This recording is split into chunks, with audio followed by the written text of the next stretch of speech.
இந்த குருதசை அப்படிங்கிறது ஏதோ பெருசா குரு பலம் வந்துருச்சு அப்படின்ற மாதிரி இந்த குருதசை வந்துருச்சு அப்படின்னு நிறைய பேர் நினைக்கிறாங்க. இருக்கலே மோசமான தசை என்பது குருதசை தான். குருதசை ஒருத்தனுக்கு வந்துருச்சுன்னா அவனுடைய எல்லா விதமான அவமானங்களையும் ஏற்படுத்திடும்.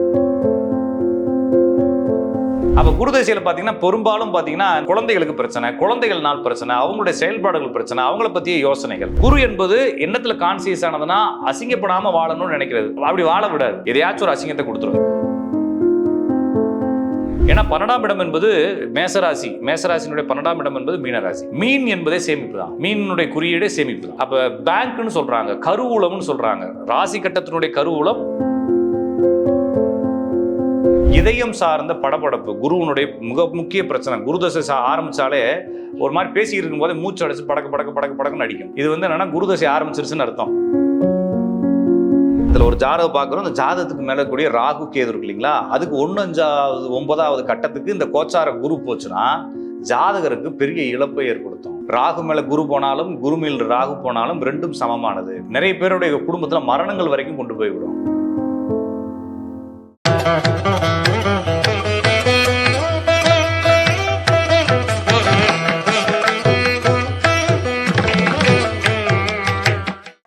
டிவி நேயர்களுக்கு வணக்கம். இன்னைக்கு நம்ம கூட இணைஞ்சிருக்கிற சிறப்பு விருந்தினர் ராஜநாடிகா பார்த்திபன் அவர்கள். சார் வணக்கம். வணக்கம்ங்க, நேயர்களுக்கு வணக்கம். சரி, உங்களுடைய பதிவுகள் எல்லாமே எப்படின்னா அந்த புல்லட் பாயிண்ட்ஸ் மாதிரி இருக்கு. தெரியாதவங்களுக்கு கூட ஒரு தெளிவு கிடைக்குது. ஏன்னா நீங்க வேற எதையுமே எடுத்துக்காம 12 கட்டங்கள் அதுக்குள்ள இருக்கிற கிரகங்கள் மட்டுமே எடுத்து விளக்கம் தரீங்க. இப்போ நம்ம தசைகளை பத்தி ஒன்னொன்னா பார்த்துட்டு வரோம். இன்னைக்கு ஒருவருடைய வாழ்க்கையில குரு தசை அப்படிங்கிறது வரும். அதனுடைய கால அளவு எவ்வளவு, அந்த குரு தசையில எப்பெல்லாம் நன்மை நடக்கும், எப்பெல்லாம் கவனமா இருக்கணும், அந்த எல்லா குரு தசையுமே வெறும் நன்மை மட்டும் பண்ணுமா? ஏன்னா குருங்கிறது சுபரா சொல்லப்படுற ஒரு விஷயம். அதை பத்தின குருதசை உடனே நம்ம ஆளுங்க குருதசைன்னு உடனே சனி தசை, சூரிய தசை, செவ்வாய் தசை, ராகு தசை எல்லாம் பார்த்தா நம்மளுக்கு பயம். அவங்களுக்கு பயம் இல்லை, ஜோசிகாரங்க பயமுறுத்தி வச்சுக்கிறாங்க. இந்த குருதசை அப்படிங்கிறது ஏதோ பெருசா குரு பலம் வந்துருச்சு அப்படின்ற மாதிரி இந்த குருதசை வந்துருச்சு அப்படின்னு நிறைய பேர் நினைக்கிறாங்க. இருக்கலே மோசமான தசை என்பது குருதசை தான். மோசம் இருக்கலே ரொம்ப மோசமான தசை. குருதசை ஒருத்தனுக்கு வந்துருச்சுன்னா அவனுடைய எல்லா விதமான அவமானங்களையும் ஏற்படுத்திடும், எல்லா விதமான இழப்புகளையும் கொடுத்துரும். ஏன் அப்படின்னா பொதுவாகவே இந்த ஜென்மம், இந்த பிறவி என்பது ஏதோ ஒரு சப்ஜெக்டை அனுபவிக்க தான் வரும். இது யாருக்குமே புரியுறதில்ல. ஏதோ ஒன்று எல்லாத்தையும் மாற்றி விட்டுறலாம். இப்போ இங்கே நான் வந்திருக்கிறேன், ஒரு ஷூட் பண்ணுறதுக்காக வந்திருக்கிறோம். ஷூட் பண்ணுறது கஷ்டமாக இருக்குது. எதுக்கு வேலை பார்க்கணும்? செல்லுகளெல்லாம் ஆஃப் பண்ணிட்டு, கேமரா மாதிரிலாம் ஆஃப் பண்ணிட்டு ஜாலியாக உட்காந்து படுத்து தூங்கிட்டு டிவி பார்த்துட்டு போகலாம் இல்லையா? ஜாலியாக இருக்கு, நிம்மதியாக இருக்கலாம்ல. ஏன் போட்டு அதை போட்டு மெனக்கிட்டு இருக்கு? அப்போ என்னன்னா வந்த வேலை இல்லையா, அது வந்த வேலையை செய்யணும். அப்போ எதுக்கு இந்த பிறவிக்கு வந்தோன்றதுக்கு ஒரு பர்பஸ் இருக்கு. அந்த பர்பஸ் விட்டுட்டு ஜாலியான ஏதாச்சும் இடத்துல பண்ணுறதுக்காக நம்ம மக்கள் முயற்சி பண்ணுறாங்க. ஆனால் அந்த குருவும் சனியும் அதை விடாது, இழுத்து கொண்டு வேலைக்கு உட்கார வச்சோம். அப்போ என்ன வேலைக்கு வந்திருக்கோம் அப்படின்றத உட்கார வைக்கும். குரு என்பது நம்ம பொதுவாக ஒரு ஜாதகத்தில் இருக்கக்கூடிய கிரகங்கள், அது மேசராசிலேருந்து துவங்கி அது எத்தனாவது வீட்டு கிரகமாக வருது. இப்போ பாரம்பரியத்துக்கு போகிறதா இருந்தால் பாவகங்கள் பார்க்குறாங்க, நம்ம கிரகக்காரங்கள் பார்க்குறோம், ராசிக்காரங்கள் பார்க்குறோம். அப்போ இது எந்த ராசியினுடைய அதிபதி அல்லது எந்த பாவத்துக்கு காலபுருஷ தத்துவத்தில் அதிபதினு பார்க்குறப்ப 9, 12க்கு அதிபதி. 9 என்பது பாக்கியம்னு சொல்கிறாங்க, நான் எதற்காக பிறந்தேன். 12 என்பது மோட்சம் சொல்கிறாங்க, நான் என்னத்தை கிழிச்சேன். ஓகேங்களா? அப்போ இங்கே எதுக்கு வந்தேன், என்னத்தை முடித்தேன், இந்த ரெண்டும் தான். அப்போ இது ரெண்டையும் குறிப்பிடுவது குரு. அப்போ இதற்கான வேலைகளை செய்ய வைக்கும். நம்ம ஜாலியாக இருந்திருப்போம், குரு தசை வந்தோடனே அதுக்கான வேலையை செய்ய வைக்கும், நம்ம பிறந்த பர்பஸை ஆரம்பிச்சு வைக்கும். அதுக்கடுத்து இந்த குரு என்பது உணர்வுகளையும் சுய கௌரவத்தையும் வெளிப்படுத்துவது. அதில் என்ன பண்ணணும்னா பஞ்ச் பண்ணும். அப்போ யாரெல்லாம் அசிங்கப்படுறாங்க அப்படின்னு பார்த்தீங்கன்னா அந்த குரு தசையிலையும் குரு புத்தியிலையும் அசிங்கப்படுவாங்க. அப்போ குரு தசையும் குரு புத்தியும் அவமானங்களை ஏற்படுத்தும். இது அவமானம் எப்படின்னா வெளியிலிருந்து அவமானம் வரும், தன்னுடைய செயல்களால அவமானங்கள் ஏற்படும். தன் குடும்பத்தாருனால கூட அது நடக்கும், குடும்பத்தாருனால நடக்கலாம். அதே மாதிரி நண்பர்களுக்கு உதவ போய் வழக்குகளில் மாட்டிக்கலாம். யாராச்சும் ஒருத்தவங்களுக்கு உதவ போய் நம்ம அசிங்கப்பட்டுறலாம். எவனாச்சும் ஒருத்தனுக்கு சூரிட்டி போட போய் நம்ம வழக்கில் மாட்டிக்கலாம். எப்படியோ அவமானத்தை ஏற்படுத்திடும். ஒன்று, நம்ம குடும்பத்தில் இருக்கவங்களுடைய செயல்பாடுகளை நம்மளும் அவமானப்படுவோம் தானே. இப்போ என்னுடைய குழந்தையோ என்னுடைய வீட்டில் இருக்கவங்களோ யாராச்சும் ஒருத்தவங்க செய்யத்தகாத செயல்கள் செஞ்சாங்கன்னா அது அவமானம் எனக்கும் தானே. கண்டிப்பா.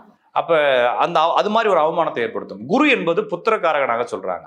நிறைய பேருக்கு குழந்தை பிறக்கிறதும் இப்போ தான், குழந்தைகளுக்கு பிரச்சனை வரதும் இப்போ தான். அப்போ குரு தசையில் பார்த்தீங்கன்னா பெரும்பாலும் பார்த்தீங்கன்னா இந்த குழந்தைகளுக்கு பிரச்சனை, குழந்தைகள்னால் பிரச்சனை, அவங்களுடைய செயல்பாடுகள் பிரச்சனை, அவங்கள பற்றிய யோசனைகள் இதெல்லாம் இருக்கும். குரு குறிப்பிடக்கூடிய உடல் உறுப்புகள்னு பார்க்குறப்ப குடல். ஓகேங்களா? குடல் மேலே அதுலேருந்து ஆரம்பித்து எண்டு வரைக்கும் இருக்கக்கூடிய எல்லாத்துலேயுமே தொற்றுகள் ஏற்படலாம். நிறைய பேருக்கு குடலை கட் பண்றது, குடல் சுருங்கிடுறது, குடலை ஜாயின் பண்றது, குடலுக்குள்ள ஏதோ ஒரு பிரச்சனை வருது. சார் நேற்று வரைக்கும் நல்லா இருந்தார் சார், திடீர்னு அப்பெண்டிக்ஸ்னு சொன்னாங்க, கூட்டு போனா ஆபரேஷன் பண்ண வேற ஒரு பிரச்சனைங்கிறாங்க. இது மாதிரி திடீர்னு ஒரு பிரச்சனைகள் குடல்ல ஏற்படுறது எல்லாமே இந்த குரு தசைகளையும் குரு புத்திகளையும் தான். சரிங்களா? அப்புறமா கட்டி வர்றது, சதைகள் வளர்றது, இது மாதிரி சதை வளர்ச்சிகள் எல்லாமே குரு தசை தான். திடீர்னு உப்புசம் ஆவாங்க, ஆள் குண்டாவாங்க, பூசண மாதிரி ஆவாங்க, இதெல்லாம் குரு தசைகள் தான். அப்ப குரு தசை என்பது உங்களுக்கு அவமானங்களையும் தேவையற்ற இழப்புகளையும் ஏற்படுத்தும். வயசானவங்க எல்லாம் குரு தசையில செத்து போயிருவாங்க நிறைய பேர். அந்த வீட்டுல இருக்கு. ஆமா, ஓகே. இப்ப ஒரே வீட்டுல 2-3 பேருக்கு குரு தசை நடக்குதுன்னா எல்லாம் அப்ப நிறைய பிரச்சனை இருக்குன்னு அர்த்தம். அவ்வளவுதான். ஓகேங்களா? இது ஒரு குழந்தைக்கு இப்ப பிறக்கும் போதே குரு தசையில ஆரம்பிக்குதுன்னா இப்ப அந்த பிரச்சனைகள்லாம் அந்த குழந்தைக்கு வருமா, இல்லாட்டி இல்ல அந்த குடும்பத்துக்குள்ள நடக்கும். அந்த குடும்பத்துக்குள்ள நடக்கிறப்ப இந்த குழந்தைக்கு அதுக்கான பலனா அதை எடுத்துக்க வேண்டியதான். ஆக மொத்தம் இந்த குருதசை என்பது வந்துவிட்டால் ஏதாவது ஒரு இழப்புகளையோ அவமானங்களையோ பிரிவுகளை ஏற்படுத்துறதுக்கு முயற்சி எடுத்துட்டே இருக்கும். பிசினஸ் பண்றவங்களுக்கு பெருசா தொல்லைகள் இல்லைங்க. இந்த இடத்துலயும் பிரிவை தான் ஏற்படுத்தும், ஆனா லாஸ்களை ஏற்படுத்தாது. பிசினஸ்ல ஏமாற்றங்களையும் சம்திங் அந்த அவமானங்களையும் ஏற்படுத்தும். மொத்தத்துக்கு அவமானம் தான். ஏன்னா குரு என்பது எண்ணத்துல கான்சியஸ் ஆனதுன்னா அசிங்கப்படாம வாழணும்னு நினைக்கிறது. அப்படி வாழ விடாது, எதையாச்சும் ஒரு அசிங்கத்தை கொடுத்துரும். இந்த குரு தசையில இது ஒரு பிரச்சனை. அதுக்கப்புறமா வந்து ஏஜென்சிஸ் ஆரம்பிக்கிறது, சொல்லி கொடுக்குற வேலைகளை ஆரம்பிக்கிறது, பாரம்பரியமான விஷயங்களை ஆரம்பிக்கிறது. இதெல்லாம் இந்த குரு தசையில நல்லது நடக்கும். பொதுவாக இந்த குரு தசையில சேமிக்கக்கூடிய ஆற்றல்கள் அதிகமாகும். ஏன்னா குரு என்பதே சேமிக்கக்கூடியது தான். அதனாலதான் தங்கத்தை கொண்டு போய் குருவுக்கு வச்சாங்க. ஒரு காலத்துல கல்யாணம் பண்ணி வரும்போது எதுக்கு தாலிலாம் தங்கத்தை போட்டு வச்சிருக்காங்கன்னா அதெல்லாம் சேமிப்பு. தங்கம் இருந்தா தான் தாலி இருக்குமா? அப்படிலாம் இல்லை. ஒரு பெண் கழுத்துல ஒரு நகை இருக்கிறது ஒரு சேஃப்டி. எதுக்கு பிள்ளைகளுக்கு மோதிரம் போட்டு விடுறாங்க, அண்ணா கயிறு கட்டி விடுறாங்கன்னா அந்த பிள்ளைங்க பெருசா இருக்கணும் இல்லை, எங்கேயாச்சும் வெளியூர் போய் ஏதாச்சும் ஆகி போச்சுன்னா சேஃப்டிக்காக. அப்ப ஒரு பிள்ளை கல்யாணம் பண்ணி கொடுக்குறோம்னா ஓட்ட காசுன்னு வச்சிருப்பாங்க, ஓட்ட காசா போட்டு விட்டுருவாங்க தாலிகளுக்குள்ள. தங்கத்தெல்லாம் வட்டமா போட்டு பைப்பா போட்டு மாட்டிக்குவாங்க. இதெல்லாம் சேமிப்பு. அப்ப நம்ம ஊர்ல இருக்கக்கூடிய எல்லா பெண்களுமே என்ன செய்வாங்க, சிறுக சேர்த்து ஒரு பைப்பு வாங்குவாங்க, அடுத்து சேர்த்து இன்னொரு பைப்பு வாங்குவாங்க, இன்னொரு காசு வாங்குவாங்க, எல்லாத்தையும் எதுல கொடுப்பாங்கன்னா தாலிகள். இதெல்லாம் சேமிப்பு. அப்ப 12ஆம் இடம் என்பது சேமிப்புன்னு சொல்றாங்க. ஏன்னா 12ஆம் இடம் என்பது மேசராசினுடைய 12ஆம் இடம் என்பது மீனராசி. மீன் என்பதே சேமிப்பு தான். மீனுடைய குறியீடே சேமிப்பு. அப்ப பேங்க்னு சொல்றாங்க, கருவூலம்னு சொல்றாங்க. ராசி கட்டத்தினுடைய கருவூலம் 12ஆம் இடம். அப்ப நான் சேமிக்கக்கூடிய ஃபண்டெல்லாம் அங்கதான் போய் சேரும். அப்ப குருதசையில நிறைய சேமிக்கலாம். அப்போ உங்களுக்கு குருதசையில ஒரு பாதி நன்மை, பெரும்பாதி தீமை. அந்த தீமை என்னன்னா நம்மளுடைய லைஃபே டிஸ்டர்ப் பண்ற மாதிரி தீமைகளா இருக்கும். அது எத்தனை வருஷம் நடக்கும், எப்ப நடக்கும், அந்த மாதிரி வருஷம் இல்லைங்க. அந்த குருதசை முழுவதும் நடந்தாலும் கூட அந்த குருதசையில குரு புத்தி இருக்கு இல்லைங்களா, அந்த குறிப்பிட்ட காலங்கள் நடக்கும். அதுக்கடுத்து வரக்கூடிய புத்தி தசைகள் மாறிக்கிட்டே இருக்கும்போது குழப்பமாகும். சரிங்களா? இது என்னன்னா நம்ம நினைக்கிற மாதிரி எல்லா பேரும் 18 வருஷம் 19 வருஷம் 17 வருஷம் ஒரு கணக்கு வச்சிருக்காங்க இல்லைங்களா. இது எல்லாமே வந்து பெர்ஃபெக்டாலாம் நடக்காதுங்க. அதனுடைய வேலையை ஒரு 7-8 மாசத்துக்கு முன்னாலே ஆரம்பிச்சிருது. பொதுவாகவே வந்து கோச்சார கிரகத்துக்கே வந்து குருவுக்கு 6 மாசத்துக்கு முன்னாலே வேலை ஆரம்பிச்சிருதுன்னு புத்தகங்கள் போட்டிருக்கு. அப்ப இந்த தசைகளும் வந்து ஒரு தசை முடிஞ்சு இன்னொரு தசை ஏறுறப்போ ஒரு லேப் ஆயிட்டு ஒரு தன்மை ஆரம்பிச்சிடும். ஏன்னா நான் இன்னைக்கு அடி வாங்கணும்னா என்ன 10 நாளைக்கு முன்னாலே ரெடி பண்ணி வச்சிடும், சண்டே ஆரம்பிச்சு வச்சிடும் இல்லைங்களா. அப்ப இது வந்து தசா புத்திகளாக நீங்க வந்து காலங்களை போட்டு பிரிக்க முடியாது. தன்மை அப்படியே ஃப்ளோ ஆகி வரும். அது தன்மை வரும்போது நம்ம புரிஞ்சுக்க வேண்டியதான். இந்த குரு தசையில இப்படி விஷயத்துல மட்டும் கொஞ்சம் கவனமா இருக்கணும். இது வந்து சார் லக்னத்துக்கு 12ல இருக்கு, லக்னத்துக்கு 2ல இருக்கு, லக்னத்துக்கு 7 இருக்கு, பாதகாதிபதி சேர்க்க இருக்குது, சந்திரனோட சேர்ந்து இருக்குது, சூரியன் பார்வை பெற்றிருக்குது, சனி பார்வை பெற்றிருக்குது. இதுக்கெல்லாம் பலன் மாறுமானா ஒன்றும் மாறாது. தனது ஜாதகத்துல கூடிய எந்த நிலையை வச்சு ஒரு முடிவுக்கு வராது. எந்த கிரக தசை நடந்தாலும் அந்த கிரகத்தினுடைய நன்மை தீமைகளை மொத்தத்துக்கு வலிச்சு கொடுத்துட்டு போயிடும். நிறைய பேர் என்ன நினைக்கிறாங்கன்னா இந்த குரு வந்து சுபஸ்தானத்துல இருந்தா நல்ல விஷயமா நடக்கும், அசுபஸ்தானத்துல இருந்தா கெட்ட விஷயமா நடக்கும் நினைக்கிறாங்க. அது எவ்வளவு சுபத்துல நீங்க கொண்டு போய் வச்சாலும், எவ்வளவு சுபத்துவத்துல கொண்டு போய் வச்சாலும் அது கெடுதலை செய்யாமல் போகாது. அது வந்து என்னன்னாங்க வேற ஒண்ணு இல்லைங்க. ஒரு கிரகம் என்பது நன்மை தீமைகள் கிடையாது. நம்மளுக்கு தான் நன்மை தீமை. கிரகங்களுக்கு கிரகங்கள் நமக்கு டார்ச் அடிக்குதுன்னு நினைக்காதீங்க. கிரகங்கள்ல வந்து ஒரு குறிகாட்டிகளா எடுத்துக்கிறோம். இது மாதிரி ஒரு லைஃப் நடக்க போது காலத்தினுடைய ஒரு குறியீடு தான் குரு. ஓகேங்களா? அந்த குரு காலம் வரும் பொழுது இந்த சம்பவங்கள் நடந்தே தீரும். காலத்துக்கு நல்லது கெட்டதெல்லாம் தெரியாது. ஏன்னா ஒரு குழந்தைய பிறக்க வச்சு அந்த குழந்தைக்கு பால் கொடுக்க வைக்கிறது அதே காலம் தான். அந்த குழந்தை அந்த ஒரு குட்டி ஒரு மான் குட்டிக்கு அவங்க அம்மாட்ட பால் கிடைக்கிறது அதே காலம் தான் செய்யுது. அந்த மான் குட்டி ஒரு சிங்கம் பிடிச்சிட்டு போறது அதே காலம் தான் செய்யுது. அப்ப காலத்துக்கு நல்லது கெட்டதெல்லாம் தெரியாது. இது வந்து ஒரு பெரிய சைக்கிள் ஓடிக்கிட்டு, சைக்கிளை ஓட்டிக்கிட்டே இருக்குங்க அந்த காலம். அப்ப நம்ம போய் இடையில மாட்டிக்கிட்டு கையை விட்டுக்கிட்டு கத்திட்டு இருக்க கூடாது இல்லைங்களா. அப்ப என்னன்னா குரு என்ற திசை வந்தால் அதனுடைய நன்மை அதனுடைய தீமை. இதனுடைய நன்மை என்ன சார், தீமை என்ன சார் அப்படின்னு சொல்லி இன்னும் கொஞ்சம் உங்களுக்கு நிறைய டெஃபினேஷன் கூகுள் எடுத்துக்கங்க. கூகுள்ல போய் குருவினுடைய நன்மையான காரகங்கள்னு டைப் பண்ணுங்க, பாருங்க அதெல்லாம் உங்களுக்கு இப்ப நடக்கும். குருவினுடைய தீமையான காரகங்கள்னு போடுங்க. யார் என்ன எழுதியிருந்தாலும் அதை பத்திலாம் கவலைப்படாதீங்க. ஒருத்தன் வந்து 12ல இருந்தா அப்படின்னு எழுதிருப்பான், ஒருத்தன் 18ல இருந்தா, எதை பத்தி இல்ல. குருவினுடைய தீமையான காரகங்கள் நிச்சயமாக உங்களுக்கு நடக்கும். ஏன்னா குருவினுடைய தன்மை வெளிப்பட போகுதுன்னு அர்த்தம், வேற ஒன்றும் குரு தசையில. அப்ப குரு என்றால் இதுதான். அப்ப குரு தசை வந்தாலே நீங்க கொஞ்சம் அடக்கி வச்சுக்கணும். தேவையில்லாத வாயக்கையே கொடுத்து எங்கேயாச்சும் மாட்டிக்கூடாது. சாட் பண்றேன், அது பண்றேன், இது பண்றேன்னு சொல்லி பொசசிவ்ல போய் மாட்டிக்கிட்டு நிம்மதி இழக்கக்கூடாது. ரொம்ப கவனமா உங்களுடைய பத்திரமா உங்களுடைய மான அவமானங்களை கொஞ்சம் சேமிச்சு வச்சுக்கிட்டு எங்கேயும் போய் பிரச்சனை பண்ணிக்காம இருக்கணும். குழந்தைகள் சம்பந்தமான விஷயங்கள்ல கொஞ்சம் அவேர்னஸா இருக்கணும். குழந்தைகள் சம்பந்தமான விஷயங்கள்ல தேவையில்லாத குழப்பங்களும் ஏற்படும். அந்த பையன் நல்லா தான் இருப்பான், அந்த பொண்ணு நல்லா தான் இருக்கும். ஆனா இவர் என்ன செய்வார், போட்டு டார்ச்சர் பண்ணிட்டே இருப்பார். ஏன்னா குருதசை இவருக்கு ஆரம்பிச்சிருச்சு இல்லையா. அதுக்கப்புறமா அங்கங்க கட்டிகள் வளர்ந்துச்சு அப்படின்னா உடனே டாக்டர்கிட்ட போய் பார்த்துக்கணும். இது வந்து மரபு ரீதியான நோய்களுக்கான கட்டிகளாக இருக்கலாம். அதை கொஞ்சம் பார்த்துக்கணும். இந்த குடல் சார்ந்த விஷயங்கள், செரிமான மண்டலங்கள்ல கொஞ்சம் கவனம் வச்சுக்கணும். இதயம் சார்ந்த படபடப்பு குருவனுடைய மிக முக்கிய பிரச்சனை. குருதசை ஆரம்பிச்சாலே ஒரு மாதிரி பேசிக்கிட்டு இருக்கும் போதே மூச்சு அடைச்சு படக்குன்னு அடிக்கும். இது வந்து என்னன்னா குருதசை ஆரம்பிச்சிருச்சுன்னு அர்த்தம். ஓகேங்களா. அது சிம்டம்ஸ் எல்லாம் காட்டும், சிக்னல்லாம் போடும். ஓகேங்களா. அப்ப இதெல்லாம் வந்துச்சு அப்படின்னா உடம்புல தோற்பு சத்துக்கள் அதிகமா சேர்க்கறது, இது மாதிரி செய்யறது, டாக்டரை போய் பார்த்து ஒப்பீனியன் எடுத்துக்கிறது இன்னும் பெட்டர். எனவே குருதசையில் இதுதான் நடக்கும் அப்படின்றது சொல்லுங்க. சரி, ஒரு ஜாதகத்துல குரு இந்த இடத்துல இருந்தா பிளஸ் பாயிண்ட்டுங்க, தப்பிச்சிருவீங்க, ஆனா இந்த இடத்துல இருக்கவே கூடாது அப்படின்னா எந்த இடம்? இதுக்கும் தசைக்கும் சம்மந்தம் இல்லை. ஓகேங்களா. தசை நீங்க எங்க இருந்தாலும் தசை நடத்துறோம், இந்த பிரச்சனை நடந்துரும். ஒரு ஜாதகத்தில் குருவனுடைய தன்மை வாழ்க்கை ஃபுல்லா நடக்கிறது. நான் சொல்றது நீங்க கேட்கறது குரு தசையில மட்டும் சம்திங் நடக்குதுன்னு சொல்றோம் இல்லைங்களா. அந்த ஆளுக்கு குரு எங்க இருந்தாலும் இது நடக்கும். ஆனா வாழ்க்கை முழுவதும் குரு வந்து பெரிய அளவோட டேமேஜ் பண்ணணும் அப்படின்னா குரு வக்கரமோ பரிவர்த்தனையோ விளிம்போ எந்த கட்டத்துல இருந்து இருந்தாலும் அந்த குருவனுடைய பெரிய அளவு பிரச்சனை ஒரு வாழ்க்கை ஃபுல்லா நடந்துகிட்டே இருக்கும். சரிங்களா. தசைதான் கிடையாது. தசைதான். இவர் இப்ப நம்ம சொன்னோம் இல்லைங்க தசைன்னு, அது வந்து இவர் வாழ்க்கை ஃபுல்லா போட்டுக்குங்களேன். அப்போ வாழ்க்கை ஃபுல்லா இந்த சம்பவங்கள் மாறி மாறி நடந்துட்டே இருக்கும். நிறைய பேர் என்ன நினைக்கிறாங்கன்னா, அப்ப சாதகத்துல இப்படி இருந்தா அவருக்கு இந்த பிரச்சனை எப்ப நடக்கும் அப்படின்னு கேள்வி இருக்கும்.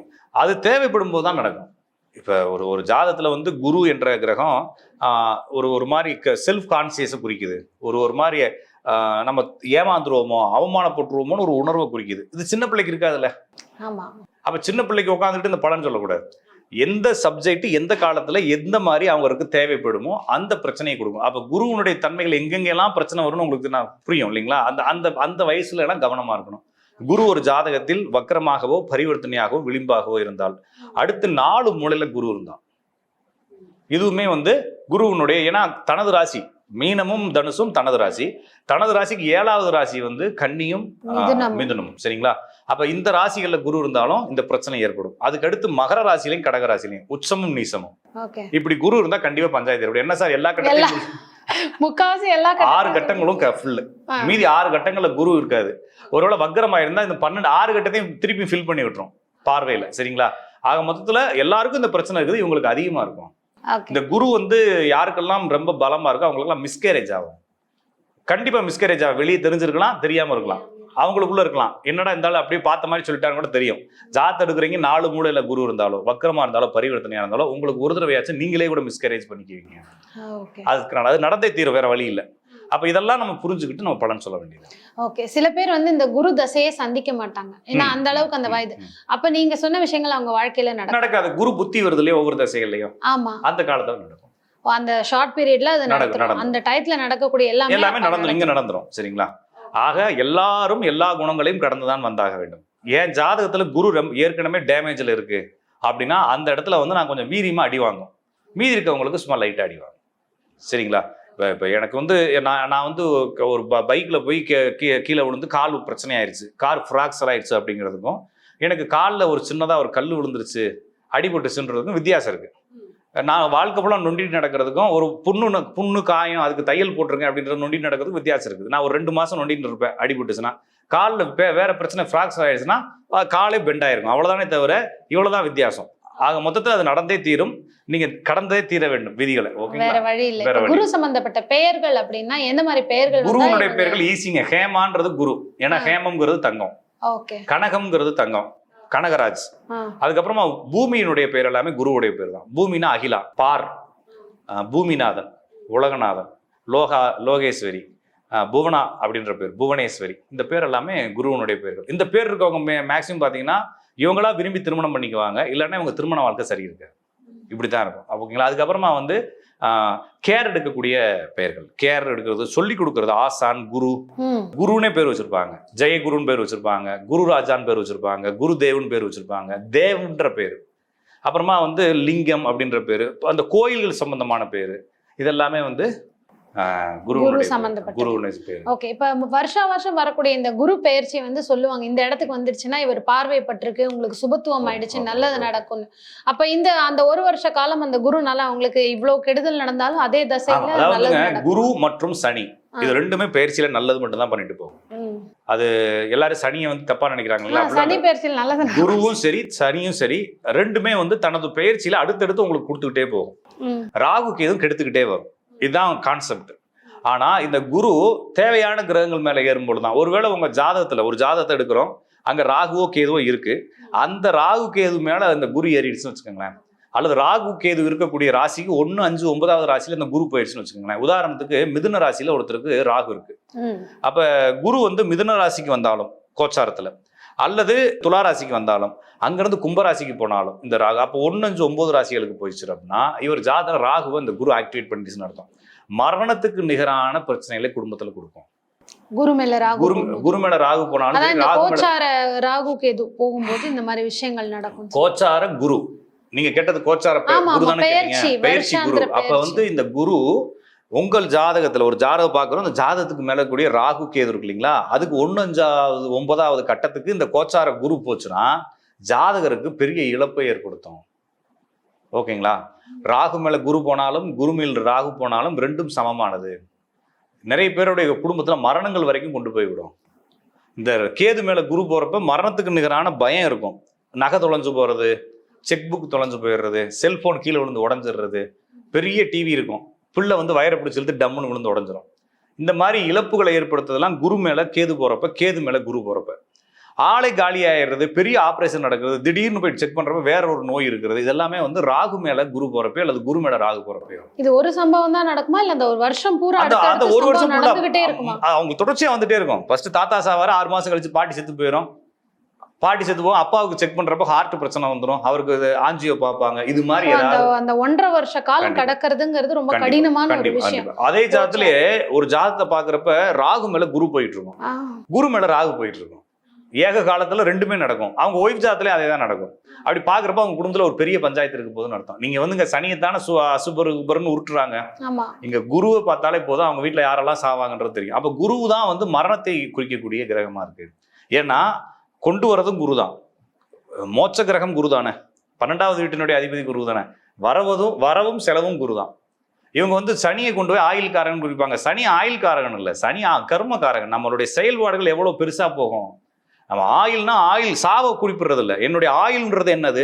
ஆயுள்னா சாவா இல்லை, எனது வாழ்நாளில் நீளம். அப்ப ஆயுள் காரகன்னா என்னது? வாழ்நாளில் நீளத்தை அதிகப்படுத்துபவன் சனி. சரிங்களா? நிறைய பேர் ஆயுள் காரகன் எதனா சாவுக்கா காரகன். ஆயுள் என்பது நீளம், வாழ்நாளின் நீளம். அப்ப நம்ம மக்களுக்கு புரிதல் இல்லை. அப்போ ஆயுள்னா சாவுன்னு நினைக்கிறாங்க. அப்ப கொண்டு போயிட்டு ஆயுளை கொடுக்கக்கூடிய கிரகத்தை சாவு கிரகமா அவங்க கண்டிப்பாங்க நிறைய பேர். ஓகேங்களா? அப்ப ஆயுள் கிரகம், ஆயுள் காரகன் அப்படின்றது என்னன்னா என்னுடைய வாழ்நாளை நீட்டிக்கக்கூடிய காரகன் சனி, எனது வாழ்நாளை முடிச்சு வைக்கக்கூடிய காரகன் குரு. அப்ப குரு தசை வந்துச்சுன்னா நிறைய இழப்புகள் தான் வரும். குரு கோச்சாரங்கள்ல எங்கெங்க ஏறுதோ அதெல்லாம் இழப்பை கொடுக்கும். அப்ப குரு தான் வந்து இருக்கிறதுலே மிகப்பெரிய அசுபர். இதுல வந்து ராகு கூட சேர்ந்து போறதா இன்னும் கொஞ்சம் பயங்கரமான கண்டிப்பா இருக்கும். ராகுவனுடைய பயிற்சியும் குருவனுடைய பயிற்சியும் நிறைய சம்பவங்களை ஏற்படுத்தும். சனியினுடைய பயிற்சியால் எந்த பெரிய குறிப்பிட்ட சம்பவங்கள் நடக்காது. சரிங்களா? நன்மை நடக்கும், அவ்வளவுதான். இல்லைன்னா நன்மைகள் நிற்கும். இப்ப எனக்கு வந்து ஒரு ஃப்ளோ வந்துகிட்டு இருக்கு லைஃப்ல, இந்த சனி கொடுத்துக்கிட்டு இருக்கு. பயிற்சியில அடுத்த இடத்துக்கு போயிடுச்சுன்னா என்ன ஆகும்? என்னோட ஃப்ளோ என்ன ஆயிரும்? மெதுவா அப்படியே ஸ்லோவாய் கட் ஆயிரும். இது எனக்கு தீமை கிடையாது. ஆனா என்கிட்ட இருக்கிறது புடுங்கிறதுக்குன்னு ஒரு கிரகம் அடுத்து மேல ஏறி வரதான் குரு. ஓகேங்களா? அவ்வளவுதான் மேட்டர். அப்ப என்னன்னா இதை தப்பா புரிஞ்சுக்கிட்டு இருக்காங்க. பொதுவா அந்த 7.5 சனி, அட்டமத்து சனின்ற பேசிக்கான விஷயத்தை மட்டுமே வச்சு இந்த சனியை போட்டு குழப்பிக்கிட்டு இருக்காங்க. 7.5 சனி எல்லாம் எதுவுமே நடக்கிறது இல்லைங்க. ஜோசியரை விடுங்க, அவங்க சொல்லித்தர மாட்டாங்க. பொதுவா நீங்க ஒரு காமன் பீப்புளா இருந்துகிட்டு உங்களை சுத்தி இருக்கக்கூடிய ஒரு 25 50 பேருடைய 7.5 சனி வாழ்க்கையை பத்தி கேட்டு தெரிஞ்சுக்குங்க. மேக்சிமம் உங்க லைஃப்ல சக்சஸ் ஆன பீரியட் அதான் இருக்கும். அதை நீங்க புரிஞ்சுட்டா போதும். அப்ப குரு தசை, குரு புத்தி, குரு பார்வைகள், குரு அமர்ந்த பாவங்கள் எல்லாமே தீமைகளுக்கான அடிச்சோடுகள். அப்படியே வெளியே வந்து ரொம்பவே கவனமா இருக்கணும் சொல்லிருக்கீங்க. கவனமா இருக்கிறதுலாம் இல்லைங்க, ஜோசியத்துல கவனம்ங்கிறது கிடையாது, விதி. இந்த இடத்துல தப்பா நடக்க போது நம்ம அந்த இடத்துல கொஞ்சம் ஏத்துக்கிட்டு வாழ்றது தயாராக. ஓகே, பார்த்துட்டு இருக்க நேயர்களுக்கு இந்த வீடியோ பார்க்கும்போது கண்டிப்பா இந்த சம்பவத்தை பத்தி கேள்விப்படுவீங்க, இல்ல பாப்பீங்கன்னா என்ன மாதிரி, அது உங்களோட ஸ்பெஷல் டச். இந்த ஊனமான நபர்களை பாக்குறது, ஓகே. அவங்கள வந்து இந்த வாரத்துல 2-3 தடவையாச்சும் வேறவங்கள பார்த்துருவீங்க. அவங்களால சில வேலைகள் உங்களுக்கு நடக்கும். நல்லது கண்டிப்பா நடக்கும். சரி, அருமையான ஒரு பதிவு கொடுத்ததுக்கு நன்றி சார். அடுத்த ஒரு திசையில சந்திக்கலாம். நன்றி, வணக்கம்.